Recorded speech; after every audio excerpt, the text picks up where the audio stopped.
Hello, welcome. Thanks for joining us in our very first talk. I'm your host Mohamed Seif and today I'm with my friend Ali Adam X. Ali is a student here in Kayseri. He has finished, has graduated. He's so passionate about entrepreneurship and leadership and has served for different roles from ISA to Horizon Africa. And he is never afraid to speak passionately about prevailing ideas. Ali, welcome. Thank you. Finally, it's a pleasure to sit with you here. Sure. Okay, thank you. So let's start by I want you to introduce to us that young Ali back in Africa. Who was he? The young Ali, yes, in Africa. Very nice. My name was Ali Adam. Yes. Now my name is Ali Adam X. I'm born in Africa, in the middle of Africa. I have experienced what all African children have experienced, and I think I That's, probably that's all okay. yeah. And you speak seven languages. You speak Sango, you speak Kanumbe, right? Turkish, English, French, and Lingala. All these languages, they come with exposure. Tell me, how is it like to be able to speak like several languages like this? Because it gives you the freedom of speaking, communications, access to communication, meeting different people. So how is it like to be able to speak different languages like these? No, I'm just learning. I'm trying to learn. You do speak, Ali. I've heard you speaking Arabic, English, French, Turkish. I'm trying to. Are you learn. planning to learn another one? Yeah, of course. Which one? Swahili. I'm teaching you. Welcome, Karibu. Thank you very much. That's it. And the Ali I know has something inside. You have a leadership role. So when did the leadership roles started to manifest in your life? Like when did you realize this is who I am? I have something inside about leading. When was it and how was it like? I think everything began several years before. Okay. When I started to ask myself some basic questions. I lived Africa 6 or 7 years before when I came here. So I saw everything was different. So I began to ask myself, how comes the other continent are developing? Why not Africa? What can be my contribution to the development of my country? What can I do for my people? And I think everything began like this. And right now, I'm just trying to develop myself to see what can be my contribution to the society. Well, you're so consistent. I love when you keep doing something, you keep the focus. What gives you that consistency? Is it your favorite quote which says like the stay of a free trunk in water does not transform it into crocodile? So you know that if I'm not gonna do something, I will lose it or what? Like what gives you that motivation of keep focusing on something? What is it? I think it's probably the X. Now I know who I am. Yes. I know what can be the contribution of mine to the society. I know what I'm capable of, so I think that I must do something. I feel like it's an obligation, and I think maybe it's like this. It's like this. And is it easy for you to stay with consistency? No, nothing is easy, Nothing is easy. But when we know where to go, when we know what we are doing, the why, the how, I think everything comes like that. Okay. As far as I know, you have taken your second degree on business, right? In business. Yes. So let's talk a little bit about business and entrepreneurship and economy, which is the heart. Financial inclusion in Africa has been a problem, like a serious problem, because the economy has been underperforming. 60% of the world arable land is in Africa. Yes. Africa's economy is growing so fast, secondly to Asia, and also what we know according to the report from UN and Food and Agriculture Organization, they said that 80% of the food of the world is being grown by smallholders, particularly women. And actually, smallholders, they maximize nutrition per acre, but still, half of our people, half of the hungry people are farmers. Like, who is to blame? I think all of us. I think all of us. Of course, some of us have more responsibility than others, but I think all of us, the politician has to be blamed because they didn't create the situation to the farmers to produce more. Our scientists has also to be blamed because they didn't create the machines to make the farmers to increase the productivity of the farmers, the population also, because we don't consume the made in Africa. Okay. So I That's think very true. yeah, For example, in Mali, they export milk from outside, but in fact they have lots of kettles. yeah, unfortunately. You see, so Unfortunately. it's a problem. I definitely agree with you. And still, we have 60% of unemployed people are young people. Yes. 12 million people every year they enter to the job market. Only 10% of these people, of the 12 million people, they get what we call them the decent jobs. But the remaining 90%, they're just left there, on the margin of the society. Are you worried about yourself because you're a graduate, you're going back home? Maybe you're going to face same situation. So are you stressed a little bit, like maybe I'm going to face the same situation, or it's different to you? Maybe you have your own projects in your head. How's it like?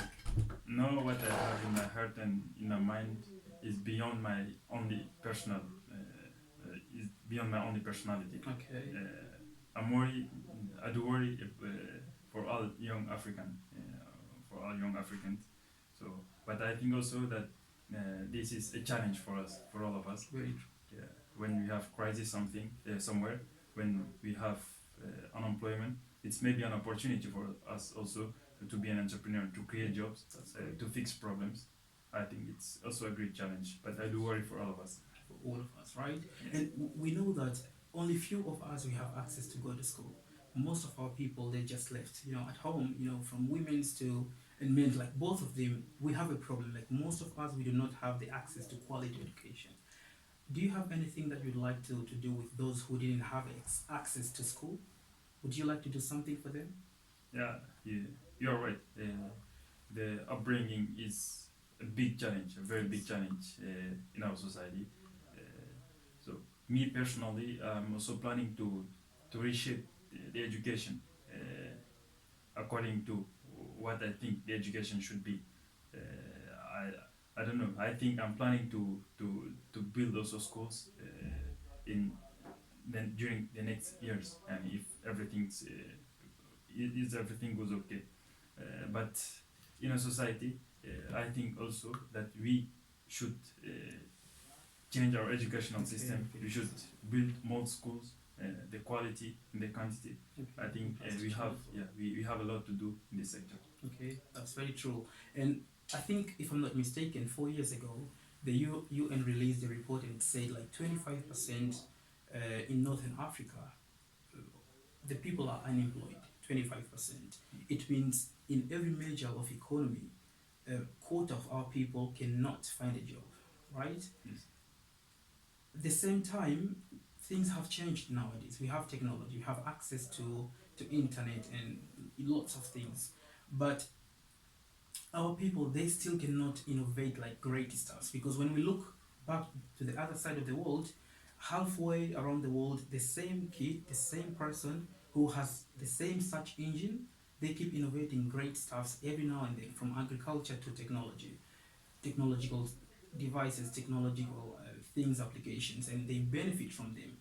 Why do you think we have been failing to have these big projects in our continent from our people, our young people? Yeah, I think that we have a lot of genius in our continent. Most of our people innovate. We have a lot of young African Yes. who are producing devices from nothing.